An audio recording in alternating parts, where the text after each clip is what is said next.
Assalamualaikum warahmatullahi wabarakatuh. Perkenalkan, saya Zara Pidani dengan NPM 121202041, jurusan akuntansi, kelas A atau kelas reguler dari Universitas Yarsi. Di sini saya ingin menjelaskan mengenai uji autokorelasi dengan menggunakan data sekunder. Sebelumnya kita sudah membahas mengenai uji multikolomeritas. Nah, di sini uji autokorelasi tujuannya adalah untuk menguji apakah dalam mode regresi ditemukan adanya korelasi antar kesalahan pengganggu atau residual pada periode T dengan periode sebelumnya atau T kurang 1. Menurut Ghazali, ada beberapa pengujian yang dapat dilakukan seperti uji DW, uji LM, uji statistik Q, box Pierce dan L-Jumbox, serta uji Rantes. Di sini kita akan uji autokorelasi dengan uji DW dan juga uji Rantes. Uji DW ketentuannya adalah DU kurang dari DW kurang dari 4 dikurang DU. Sedangkan uji Rantes ketentuannya adalah di mana jika nilai signifikan to Taylor kurang dari 0,05, maka dia terjadi autokorelasi. Sedangkan jika nilai signifikan to Taylor lebih dari 0,05, maka nilai residualnya tidak terjadi autokorelasi. Kita langsung saja ke SPSS-nya. Kita import data terlebih dahulu. Caranya sama seperti sebelum-sebelumnya.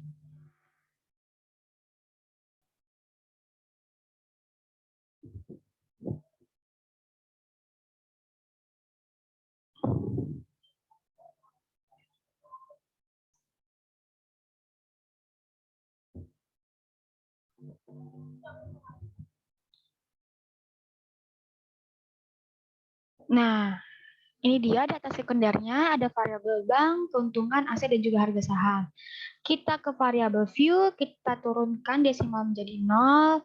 Kalau sudah kita kembali ke data view, kita langsung saja ke uji autokorelasi. Tapi sebelum itu kita jadikan data ini menjadi unstandardized terlebih dahulu. Caranya klik analyze, klik regression, klik linear, lalu pada dependent kita masukkan keuntungan, dan yang bagian independen kita masukkan aset dan juga harga saham. Lalu kita ke bagian statistik, klik, kita centang estimates, mode fit, dan collinearity diagnostic. Kalau sudah, klik continue, lanjut ke bagian plots. Pada bagian Y kita masukkan spreadsheet, pada bagian X kita masukkan yang zplot. Kalau sudah, klik continue, lanjut ke bagian save, kita centang unstandardized yang bagian residual. Kalau sudah, kita klik continue, kita klik OK. Nah, di SPSS-nya sudah muncul unstandardized-nya yaitu residual 1. Kita langsung saja ke uji autokorelasi. Di sini tadi kan kita uji autokorelasi dengan 2 uji, yaitu uji Rantes dan juga uji DW atau Durbin-Watson. Yang pertama kita ke uji Rantesnya dulu. Kita klik analyze, kita klik non-parametric test, lalu legasi dialog, lalu klik trans. Nah, pada bagian test variable list, kita pindahkan yang unstandardized. Kalau sudah, klik OK. Nah, ini sudah muncul hasil outputnya. Mana ya? Ini dia. Lanjut kita ke bagian Durbin-Watson. Caranya yaitu kita klik analyze, kita klik regression, kita klik linear. Kita pindahkan variabel keuntungan ke dependent, lalu variabel aset dan harga saham kita pindahkan ke independen. Lalu kita klik statistik, centang estimates, model fit, collinearity, diagnostik, dan Durbin-Watson pada residual. Kalau sudah, klik continue, kita klik OK. Nah, sudah muncul hasil output dari DW atau Durbin-Watson. Kita analisis yang uji Rantesnya terlebih dahulu. Di sini pada tabel Rantes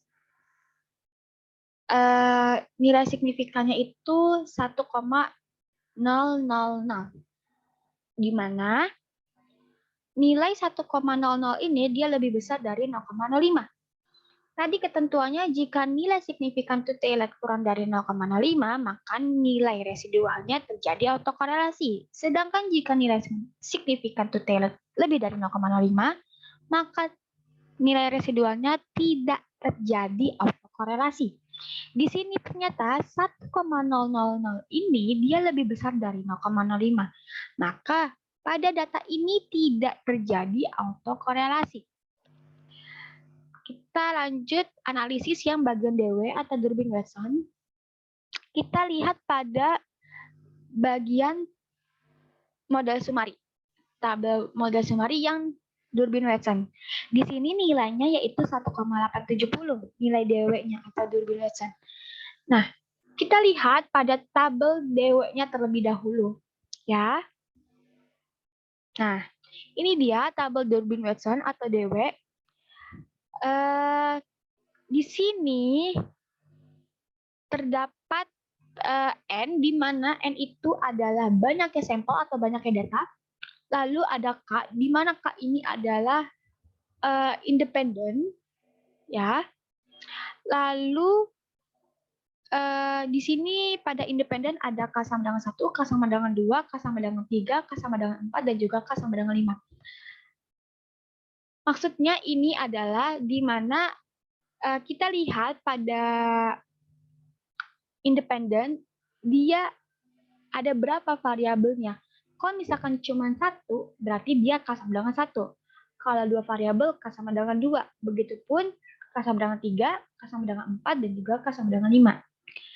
Nah, tadi pada uji autokorelasi, kita lihat ternyata independennya itu dia ada 2 variabel, yaitu aset dan juga harga saham. Yang berarti kita pakai yang K sama dengan 2. Nah, K sama dengan 2 ya. Nah, lalu pada data sekunder, dia banyaknya data itu sebanyak 10 data atau 10 sampel.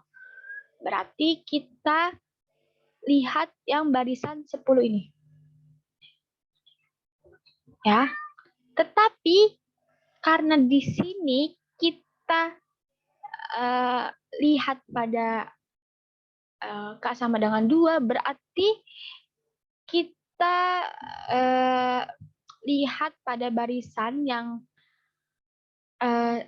N10 ini yang 0,6972 dan 1,6413. Di mana nilai DL-nya ini 0,6972 dan nilai DU-nya ini 1,6413. Ya. DL-nya 0,6972, nilai DU-nya 1,6413. Ya. Kita hitung dulu ya, teman-teman. Kita ke Excel aja biar mudah untuk menghitungnya. Nah, tadi N-nya itu 10, K sama dengan 2,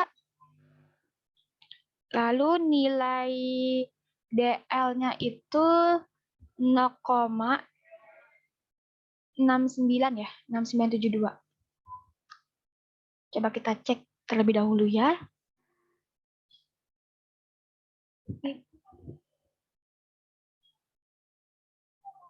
Maaf, bukan di sini.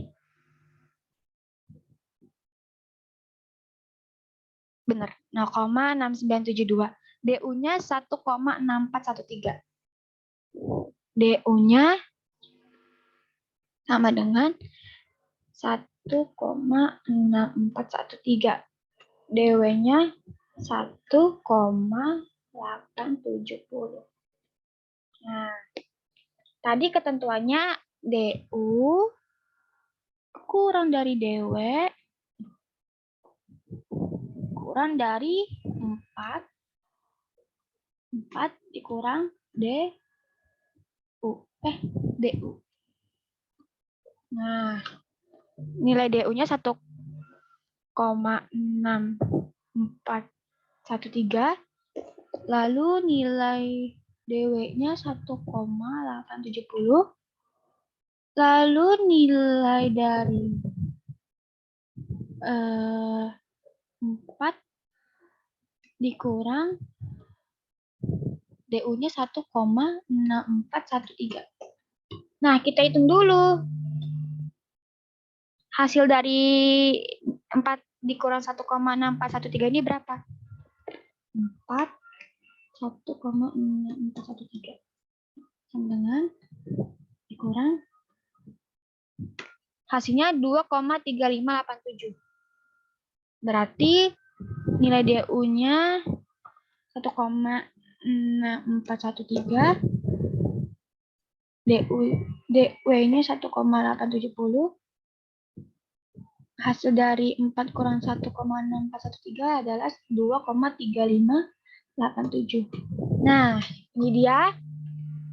Berarti 1,6413 kurang dari 1,870 kurang dari 2,3587.